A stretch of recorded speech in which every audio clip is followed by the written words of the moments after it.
Hey, my name is Jordan Coley, and welcome to day one of my special song meaning series where I unpack the details of all of the songs from my album, Sparrow Flower.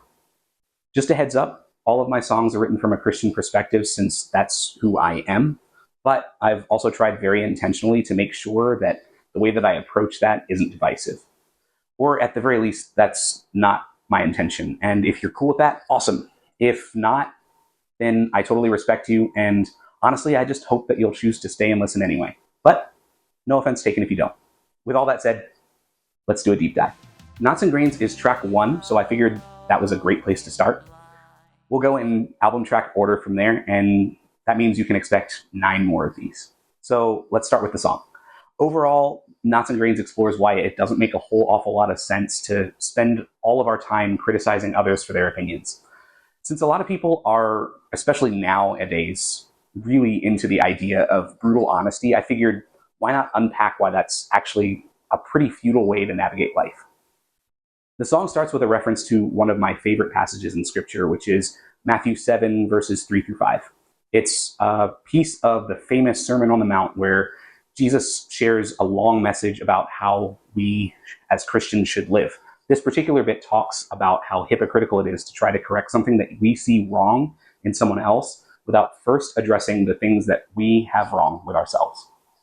I thought it made for a really cool illustration to describe the planks that we have in our eyes as unique ways that our worldviews are skewed from the truth. But until we acknowledge them, we never realize that the way that the world looks to us might not actually be the way that things are. So after this illustration, the song simply switches to me wondering out loud about how ridiculously divisive it is that so many of us are more worried about being right than being kind and in unity. The next verse, which features my friend Amy Nakiran, starts with another reference to scripture. This time it's James chapter 3, verses 10 through 12. In that, it talks about the example that we set with the words that we speak. That passage has this really cool illustration of how the words that come from our mouths are like springs of water. The water that comes from them can either be thirst-quenching fresh water, or it could be dehydrating salt water. If the lines get crossed and basically we just don't have an idea of what it is that we can trust, whether it's going to give life or give death.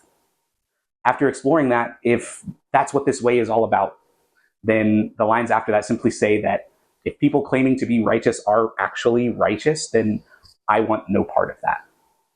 The chorus just asks the question, is it worth yelling at someone and telling them that they're wrong before you've even stopped to listen to them? It's so much more important, in my humble opinion, to have a conversation and allow someone to be heard, even when we disagree, and especially when we disagree. Standing on grounds of mutual respect can go so far, and I feel like that's such a lost art. The bridges are about as straightforward as I can be. It talks about the actual result of behaving in these ways and what they accomplish. Nothing good. By caring more about being right than listening to the people who see the world differently than us, we push those people away. Often those people that we're talking to can be people that we actually care about. But our clumsy way of handling those interactions actually results in isolation rather than connection. And if that's the goal, then mission accomplished. But if it's not, then, well, the song just comes back to asking that question. What's the point of all of that, and where does that actually land us?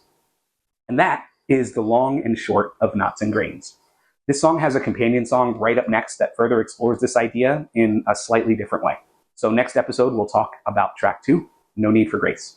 See you then.